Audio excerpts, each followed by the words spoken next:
Hi guys, कैसे आप सभी। Welcome back to my YouTube channel the subject group. और मैं आपके साथ तेजवीर। आज मैं आपको क्लास 10th का जियोग्राफी का चैप्टर 3 करवाने वाला हूं, जो कि है वाटर रिसोर्सेज। ठीक है गाइस, वाटर के बारे में पढ़ेंगे हम इस चैप्टर में। तो आइए स्टार्ट करते हैं। तो गाइस, जैसे कि आप टॉपिक देख के समझ ही गए होंगे, जो ये टॉपिक है वो है water resources, water as a resource. ठीक है, तो इसमें है ये बहुत इजी चैप्टर है गाइस, क्योंकि इसमें ज़्यादा से ज़्यादा 1 या 2 नंबर के क्वेश्चन आते हैं इस चैप्टर में से, और बहुत आसान क्वेश्चन आते हैं जो आप बिन पढ़े भी कर लोगे अगर आप इस वीडियो को देख रहे हैं तो। ठीक है गाइस, तो आइए स्टार्ट करते हैं। तो गाइस, इसमें 3-4 पेजेस हैं, जो स्लाइड्स हैं मैंने प्रिपेयर किए हैं, क्योंकि बहुत इजी चैप्टर है ये। आइए देखते हैं क्या क्या होते हैं। ठीक है, तो पहला जो हम बात करने वाले हैं, water scarcity and the cause of water scarcity. ठीक है, हम बात करेंगे कि वाटर स्कैरसिटी क्या होती है और इसके रीज़न क्या होते हैं। ठीक है, वाटर स्कैरसिटी क्या होती है गाइस? वाटर स्कैरसिटी होती है मतलब कि पानी की कमी।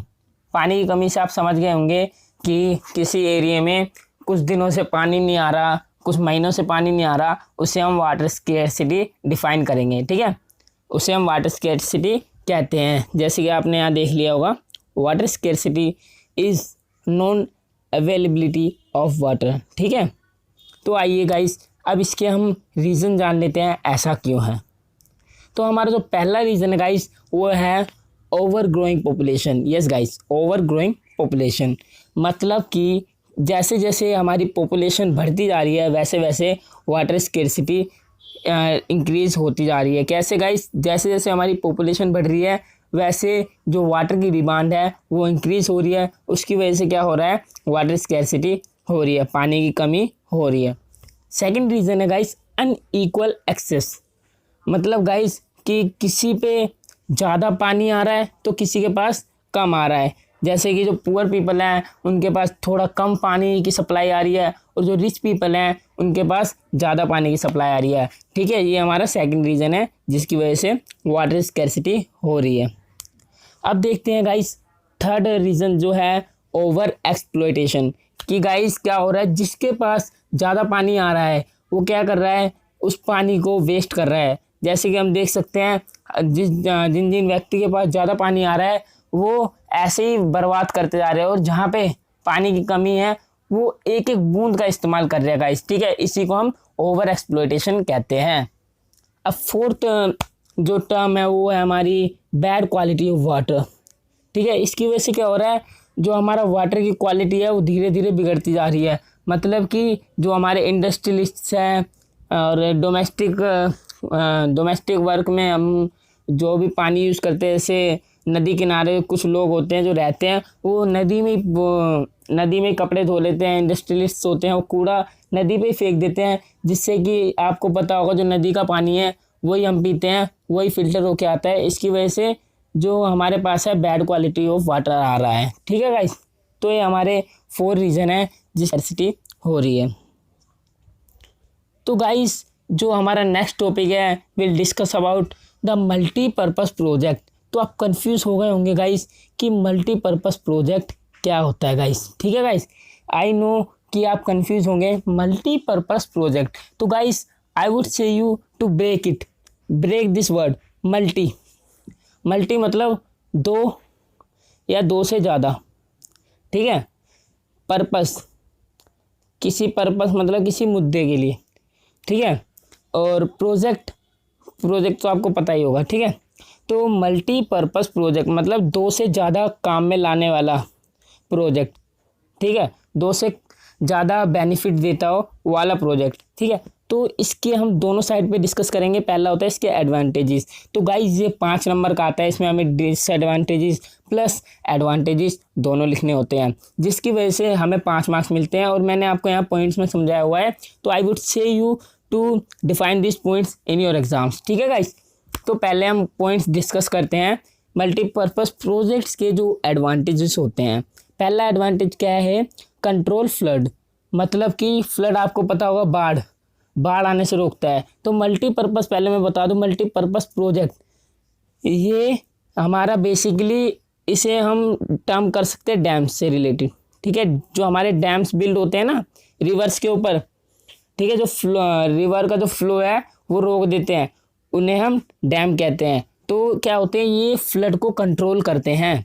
सेकंड रीज़न है provide water for irrigation, irrigation के लिए वाटर प्रोवाइड करते हैं। जैसे कि वहाँ पे जो पाइपलाइन होती है उसकी, कैनाल्स की, या हम कह सकते हैं ट्यूबवेल की, वो इससे लिंक होती है, जो हमारे डैम्स होते हैं उनसे जुड़ी हुई होती है, जिसकी वजह से इरिगेशन फैसिलिटीज़ मिलती है हमारे फार्मर्स को, ठीक है।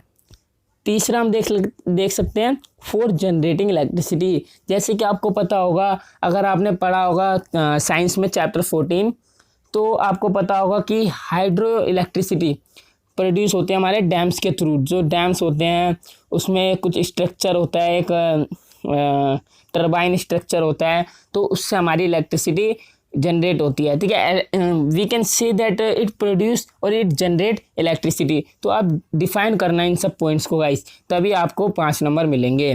तो फोर्थ पॉइंट है फिश ब्रीडिंग। फिश ब्रीडिंग मतलब कि मछलियाँ जो होती हैं उनको पालती है। मतलब कि अगर जैसे एक डैम बना हुआ है तो उधर एक फिश है, तो वो ब्रीड करेगी, ठीक है।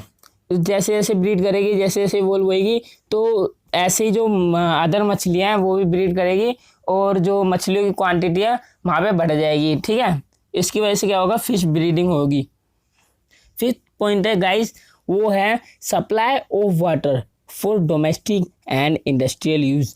जो हमारा ये डैम्स में पानी इकट्ठा हुआ रहता है गाइस, वो डोमेस्टिक और इंडस्ट्रियल यूज़ के लिए काम आता है। जैसे कि घरों में जब भी पानी आता है, ज़्यादातर हमारे इधर डैम साइड से आता है, और कुछ इंडस्ट्रीज़ में भी इधर से ही पानी जाता है, ठीक है गाइस।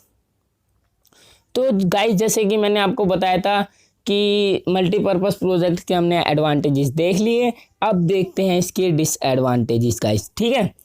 तो गाइस मैं आपको जैसे बता रहा था, बहुत छोटा चैप्टर है, जो आपके लिए बहुत स्कोरिंग चैप्टर है, बहुत हेल्पफुल चैप्टर है।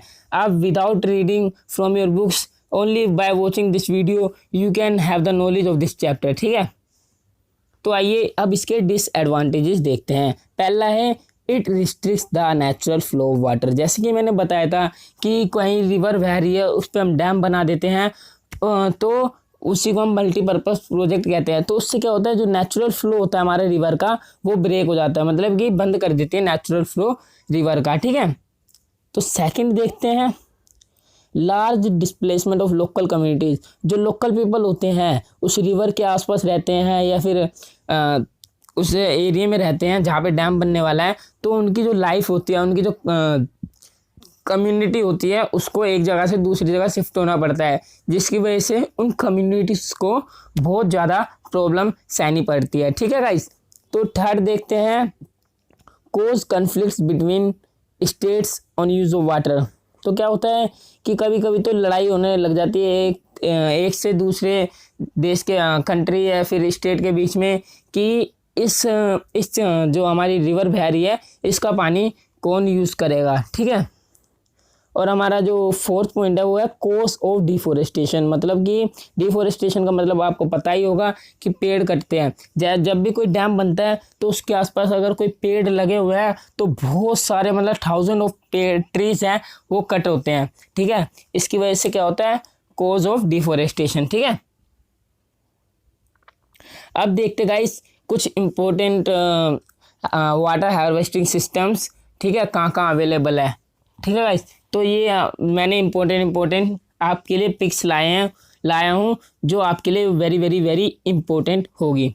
तो पहला है ये guls and kuls in hills and mountain. जो जैसे कि आपको बुक में भी लिखा है कि गुल्स और कुल्स होते हैं हिल्स और माउंटेन पे वाटर हार्वेस्ट करने के लिए। तो गुल्स और कुल्स कैसे होते हैं कि ये एक गड्ढे टाइप होते हैं जिसमें लाइक वाटर कलेक्ट किया जाता है जब रेन होती है ना हिमालयस पे, मतलब कि माउंटेन्स या हिल्स पे, तो इसमें कलेक्ट हो जाती है, जैसे कि आप यहाँ पे देख रहे होंगे कि कैसे ये वाटर कलेक्ट हुआ है, ठीक है। तो ये गुल्स और कुल्स होते हैं, ठीक है। और ये क्या कहते हैं, हमारे जो हमारे इरिगेशन फैसिलिटीज़ के लिए यूज़फुल होते हैं, बहुत ज़्यादा यूज़फुल होते हैं हमारे इरिगेशन फैसिलिटीज़ के लिए। और गाइस जो नेक्स्ट है वो है हमारा वाटर हार्वेस्टिंग सिस्टम, रूफटॉप लिखना भूल गया मैं। रेन वाटर हार्वेस्टिंग सिस्टम, इसे हम rooftop rain water harvesting system भी बोलते हैं। तो क्या होता है गाइस, जैसे कि आप देख सकते हैं यहाँ बारिश आ रही है। बारिश से यहाँ पे जो ये देख सकते हैं ये चीज़, यहाँ पे पाइप लगे रहते हैं और यहाँ पे एक मेन पाइप होगा, उसके थ्रू नीचे आएगा, नीचे से इधर से ये आप देख रहे होंगे ये टंकी है, जो टंकी टाइप। इधर क्या होता है कि फ़िल्टर होता है वाटर कि यहाँ पे फ़िल्टरिंग मशीन होती है, रॉक्स से बनी होती है, रॉक्स, सैंड और उन सब लेयर से। जैसे आपने 8th या 9th में पढ़ा होगा कि हम वाटर को कैसे फ़िल्टर कर सकते हैं सॉइल रॉक की वजह से, ठीक है। तो ऐसे ही फ़िल्टरिंग मशीन होती है यहाँ पे। फिर जब वाटर फ़िल्टर हो जाता है तो इस पाइप के थ्रू नीचे आता है।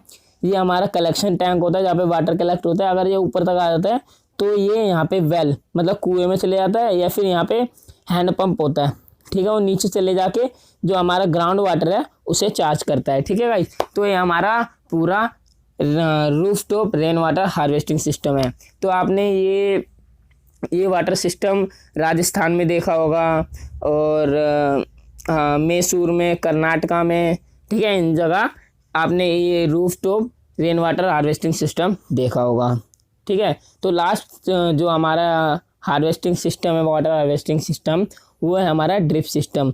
तो drip system guys, drip system में क्या होता है गाइस कि जो ये आप देख सकते हैं, ये जो ड्रिप सिस्टम है हमारा मेघालय में यूज़ होता है। मेघालय मतलब कि ईस्ट की साइड, ठीक है।